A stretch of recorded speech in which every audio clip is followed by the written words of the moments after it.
नमस्कार दोस्तों, मैं हूं नीलम सिंह। आप देख रहे हैं नेताजी.live। जैसा कि आप जानते हैं, हमारे इस चैनल के माध्यम से हमारी ये कोशिश होती है कि हम आप तक आपके पसंदीदा नेताओं के दिए गए वक्तव्य और भाषण को आप तक पहुंचाएं और साथ ही साथ देश में चल रहे राजनीतिक विश्लेषण को भी आप तक पहुंचाने की कोशिश करते हैं। इसी कड़ी में देखते हैं आज की राजनीतिक विश्लेषण।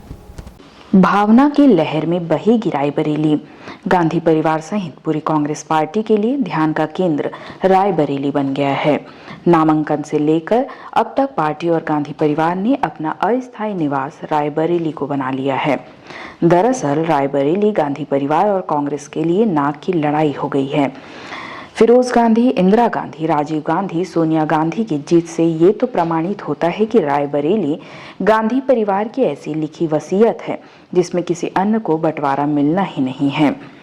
भले ही राजनारायण दिनेश सिंह रायबरेली में जनता पार्टी और भारतीय जनता पार्टी का परचम लहरा चुके हैं, लेकिन 1952 से लेकर 2019 तक हुए चुनाव में अगर गांधी परिवार का कोई सदस्य चुनाव लड़ा है तो सिवाय इंदिरा गांधी के अलावा से सभी अपराजित योद्धा रहे हैं। 2019 के चुनाव में भारतीय जनता पार्टी की आंधी में भी रायबरेली एकमात्र गढ़ था जो ढहा नहीं, जबकि अमेठी में राजकुमार खेत रह गए थे।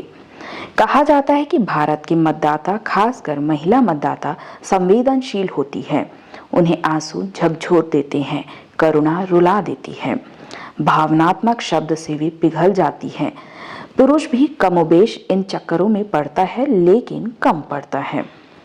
राहुल गांधी के रायबरेली सीट पर नामांकन भरने के साथ ये तय हो गया है कि गांधी परिवार में भी वंश परंपरा का काट नहीं है।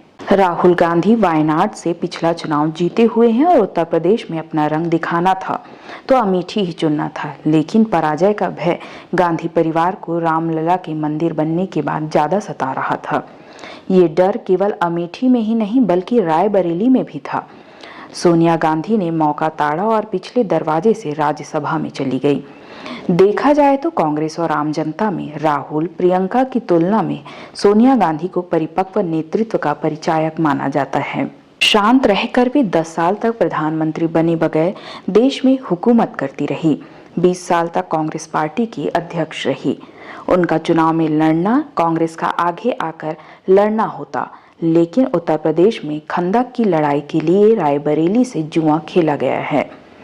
जब तक वायनाड में मतदाता नहीं हुआ तब तक राहुल गांधी के बजाय प्रियंका गांधी के अमेठी से कम रायबरेली से चुनाव लड़ने की संभावना बलवती होती जा रही थी।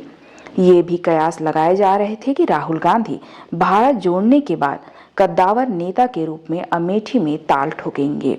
उत्तर प्रदेश के 2 सीट रायबरेली और अमेठी का सस्पेंस खत्म हुआ तो प्रियंका गांधी लड़की होकर भी नहीं लड़ सकी। इसे भी वंशवाद के रूप में देखा जा रहा है। प्रश्न अब ये भी उठ रहा है कि स्मृति ईरानी से पूरा गांधी परिवार सिर्फ इस कारण से डर गया है कि 2019 के लोकसभा चुनाव में कांग्रेस के तत्कालीन अध्यक्ष राहुल गांधी को उन्होंने निपटा दी थी। प्रश्न तो ये भी उठ रहा है कि अमेठी से वायनाड और अमेठी की जगह रायबरेली को विकल्प चुनने वाले राहुल गांधी को क्या भारत जोड़ो यात्रा के दम की जगह अपनी मां सोनिया गांधी और बहन प्रियंका वाड्रा के भावनात्मक अपील के बल पर चुनाव जीतने की कोशिश होगी? रायबरेली के मतदाताओं के लिए 2024 का लोकसभा चुनाव बड़ा मायने रखने वाला है। उत्तर प्रदेश में रामलला के मंदिर बनने के बाद अलग ही फिजा है। भावनात्मक मुद्दे पर एक बेटे की मां बहन के अपील के सामने धर्म का डंका बजा हुआ है। योगी आदित्यनाथ के दोबारा मुख्यमंत्री बनने के बाद उत्तर प्रदेश का नया स्वरूप देखने को मिल रहा है। 2024 का चुनाव पर्दे के पीछे सांप्रदायिक रंग ओढ़ चुका है। संविधान के खतरे और महिलाओं को साल में 1 लाख रुपए देने की घोषणा का असर रायबरेली में कितना हुआ है ये 4 जून को पता चल जाएगा। रायबरेली जीतने में बड़ी बात नहीं होगी, लेकिन हार से उत्तर प्रदेश में कांग्रेस 1 से 0 पर पहुंच जाएगी। वैसे भी विधानसभा में सिर्फ 2 विधायक हैं। 404 की क्षमता में 387 प्रत्याशियों की जमानत जब्त हो चुकी है। रायबरेली में कांग्रेस की विधायक संख्या शून्य है और अमेठी में भी है। छत्तीसगढ़ के लिए रायबरेली की अलग महत्ता है। कांग्रेस के भूतपूर्व मुख्यमंत्री भूपेश बघेल को पर्यवेक्षक बनाकर गांधी परिवार ने बड़ा जुआ खेला है। भूपेश बघेल राजनांदगांव लोकसभा सीट से प्रत्याशी हैं। 2 जीत भूपेश बघेल को कांग्रेस पार्टी के राष्ट्रीय परिदृश्य में कद्दावर नेता बना पाती है या नहीं, ये तो आने वाले समय में पता चल ही जाएगा।